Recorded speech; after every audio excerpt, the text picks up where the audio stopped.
हाय friends, Karbi आंग्की hydroelectric projects के जो डैम है उनके गेट्स खोले जाने के कारण आप देख सकते हैं कितना ज़्यादा मात्रा में पानी निचले स्तरों की तरफ बह रहा है।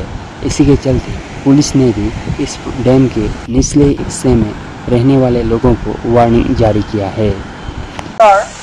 राइजर प्रति विनम्र अनुरोध जलविद्युत प्रकल्पत যোৱা বিগত দিনত নিৰানব্বৈ বৰষুণৰ ফলত পানীৰ মাত্ৰা বৃদ্ধি পোৱাত ইতিমধ্যে 4খন গেট খুলি দিয়া হৈছে আৰু এই গেট খোলাৰ ফলত জলবিদ্যুৎ প্ৰকল্পৰ নামনি অংশত বানপানীৰ সৃষ্টি হোৱাৰ সম্ভাৱনা আছে।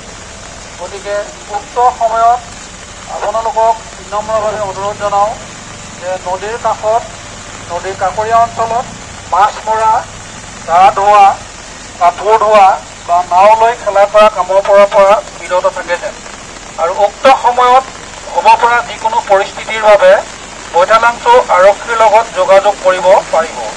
আৰক্ষীৰ নম্বৰ হৈছে 6026901233। মই নম্বৰটো আপোনাক কৈ দিছোঁ 6026901233। ধন্যবাদ।